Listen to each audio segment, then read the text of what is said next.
Welcome to the ক্রীড়ার দুনিয়া। তো বন্ধুরা, আমরা রিসেন্টলি কিছু নিউজ শুনতে পাচ্ছি যে আমাদের সাকিব আল হাসান উনি দল পাল্টাচ্ছেন। এখন বন্ধুরা, আপনারা অবগত আছেন যে আমাদের আওয়ামী লীগ সরকার তাদের লেজ গুটিয়ে পালাতে হয়েছে। তারা যখন ছাত্রদের দাবি মেনে নিল না, ছাত্ররা যখন কুটার দাবি করলো, তারা উল্টাপাল্টা করলো, ছাত্রদের উপর আক্রমণ করলো। কুটার পরে আসলো 9 দফা, 9 দফাও মানলো না, তারপর আসলো 1 দফা। তারপর আওয়ামী লীগ বলল ঘরে ঘরে খবর দে, 1 দফারে কবর দে।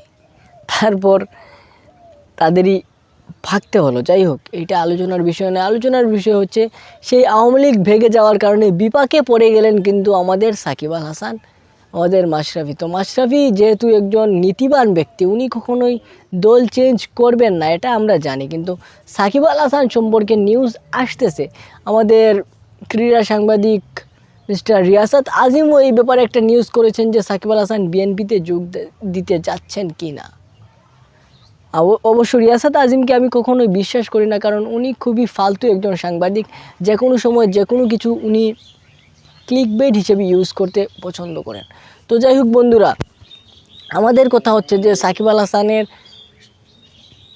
এই বিএনপিতে যোগ দেওয়ার সম্ভাবনা কতটুকু, আমরা 3টা ধাপে আলোচনা করব। প্রথমত বন্ধুরা, সাকিব আল হাসান এমন ব্যক্তি যিনি বাংলাদেশ ক্রিকেটের লাভ লোকসান, উনার ফ্যানের লাভ লোকসান এটা বিবেচনা না করেও জুয়ার মতো একটা প্রতিষ্ঠানে, জুয়ার মতো একটা ব্যাড জিনিসকে উনি প্রমোট করে থাকেন। বিভিন্ন সময়ে জুয়ার বিভিন্ন প্রতিষ্ঠানের সাথে যুক্ত হয়ে থাকেন।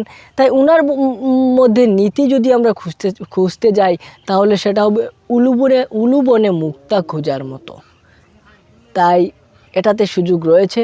দ্বিতীয়ত, আওয়ামী লীগ যেহেতু ক্ষমতায় নেই, সাকিব আল হাসান ক্ষমতা এবং টাকা, এটা তার খুবই খুবই খুবই মানে লোভের একটা জায়গা।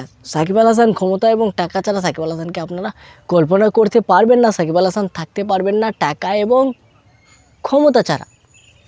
তো বন্ধুরা, এখন এই টাকা এবং ক্ষমতা, টাকা ওনার আছে, এখন ক্ষমতার জন্য অবশ্যই ওনাকে রাজনীতির সাথে যুক্ত হতে হবে। রাজনীতি উনি আওয়ামী লীগের সাথে করেছেন, এখন আওয়ামী লীগ নাই।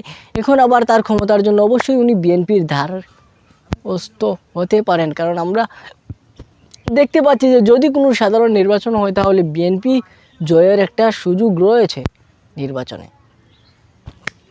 আর থার্ড পয়েন্টটা হচ্ছে বন্ধুরা, সাকিব আল হাসানের কপট মাইন্ড। উনি আসলে খুবই কপট একটা মাইন্ডের অধিকারী ব্যক্তি। উনি উনার যেদিকে লাভ ওদিকে যান, যেদিকে লস এদিকে যান না। তাই সাকিব আল হাসানের লাভ কোন দিকে, এটা আমি তুমি সবাই জানি। তাই এটা বলা যায় যে সাকিব আল হাসান বিএনপিতে যোগ দিতে পারেন।